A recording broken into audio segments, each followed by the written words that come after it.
ಶಾಂತ YouTube ಚಾನಲ್ಗೆ ಸ್ವಾಗತ. ಶ್ರೀರಾಮ ದೇವಸ್ಥಾನ ಸುತ್ತ ತೋರಿಸ್ತಾ ಇದ್ದೀನಿ ನೋಡಿ.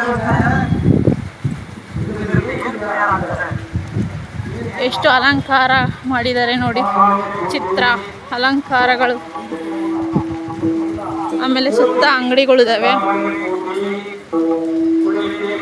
ಧರ್ಮಸ್ಥಳದಿಂದ ಒಂದು 2 ಕಿಲೋಮೀಟರ್ ಆಗುತ್ತೆ ಅಷ್ಟೇ. ದೇವಸ್ಥಾನದೊಳಗೆ ವಿಡಿಯೋ ಮಾಡೋಂಗಿಲ್ಲ. ರಾಮಕ್ಷೇತ್ರ ಮಹಾಸಂಸ್ಥಾನ ನಿತ್ಯಾನಂದ ನಗರ ಕರಡಿ ಧರ್ಮಸ್ಥಳ ದೇವಾಲಯ ಕಚೇರಿ ಅದು ನೋಡಿ. ಅಲಂಕಾರ ಎಷ್ಟು ಚೆನ್ನಾಗಿದೆ.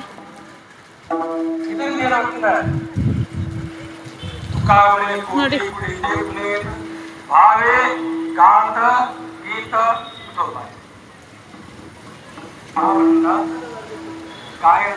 ನೋಡಿ ಅಲಂಕಾರ ಎಷ್ಟು ಚಂದ ಉಂಟು. ಹೂವಿನ ಗಿಡಗಳು ನೋಡಿ.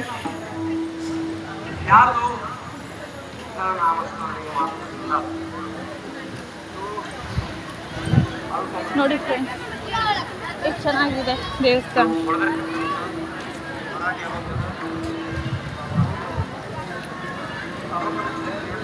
ಆಮೇಲೆ ಸೀತಾರಾಮಚಂದ್ರ ಪ್ರಭು ದೇವಸ್ಥಾನ ಇದು ನೋಡಿ.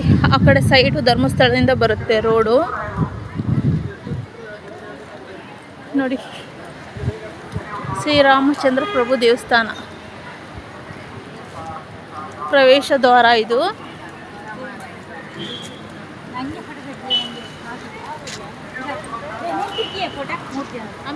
ಇಲ್ಲಿ ಮೀನಿದೆ, ದುಡ್ಡು ಹಾಕ್ತಾರೆ ಇಲ್ಲಿ ನೋಡಿ. ಆ ನೀರೊಳಗೆ ದುಡ್ಡು ಹಾಕಿದ್ದಾರೆ, ಕಾಯಿನ್ ಹಾಕಿದ್ದಾರೆ ನೋಡಿ. ಕಾಯಿನ್ಗಳ್ನ ಹಾಕಿದ್ದಾರೆ. ಅವ್ರು ಬೇಡ್ಕೊಂಡು ಹಾಕಿದರೆ ನಂಬಿಕೆ ಕೆಲಸ ಆಗುತ್ತೆ ಅನ್ನೋ ನಂಬಿಕೆ. ಶ್ರೀರಾಮಚಂದ್ರ ಪ್ರಭು ವನವಾಸ ಕತೆ ಕೇಳಿರ್ಬೇಕಲ್ವ. ದಶರಥ ಮಗ ಶ್ರೀರಾಮಚಂದ್ರ ಪ್ರಭು ಮತ್ತು ಲಕ್ಷ್ಮಣ ನೋಡಿ. ಇದು ದೇವಸ್ಥಾನ. ನಾನು ಒಳಗೆ ವಿಡಿಯೋ ಮಾಡೋಕ್ಕಾಗಲಿಲ್ಲ, ಆಗ ಕಾರಣಕ್ಕೋಸ್ಕರ ಹೊರ ಮಾಡ್ತಾಯಿದ್ದೀನಿ. ಹೊರಗೆಲ್ಲ ಪಾರ್ಕಿಂಗ್ ಮಾಡಿದ್ದಾರೆ. ಅದು ಊಟದ್ದು ಇದು.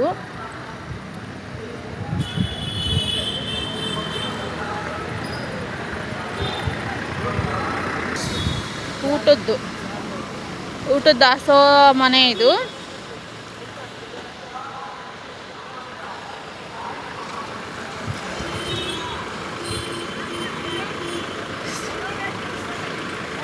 ಮುಂಚೆ ಅಷ್ಟು ಇರಲಿಲ್ಲ. ಈ ಧರ್ಮಸ್ಥಳಕ್ಕೆ ಬಂದರೆ ಎಲ್ಲ ಶ್ರೀರಾಮಚಂದ್ರ ದೇವಸ್ಥಾನಕ್ಕೆ ಬರ್ತಾರೆ. ಹಾಗಾಗಿ ಇಲ್ಲಿ ಈಶ್ವರನ ದೇವಸ್ಥಾನ ಏನೋ ಇದೆ, ಬನ್ನಿ ನೋಡೋಣ. ನೋಡಿ ಬಸ್ ಎಲ್ಲ ಹೋಗ್ತಾವಿಲ್ಲೇ ರೋಡ್ನಿಗೆ. ಮಳೆ ಬೇರೆ ಬರ್ತಾಯಿದೆ ವಿಡಿಯೋ ಮಾಡೋಕೆ ನನಗೆ. ಭಗವಾನ್ ನಿತ್ಯಾನಂದ ಸ್ವಾಮಿ ವಜ್ರ ಮುಂಬಾಯಿ ಇತ್ತು ನೋಡಿ. ಎಷ್ಟು ಜನ ಇದ್ದಾರೆ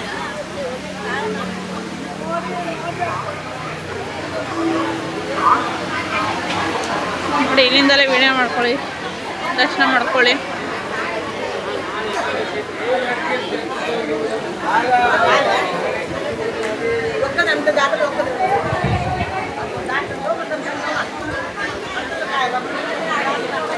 ಇದು ಜಗದ್ಗುರು ಶ್ರೀ ಆನಂದ ಸರಸ್ವತಿ ಸ್ವಾಮೀಜಿಗಳು ದೇವಸ್ಥಾನ.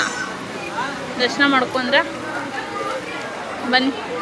ಗಾಡಿಯವ್ರು ನನಗೋಸ್ಕರ ವೆಯ್ಟ್ ಮಾಡ್ತಾ ಇದ್ದಾರೇನೋ, ಹೋಗೋಣ.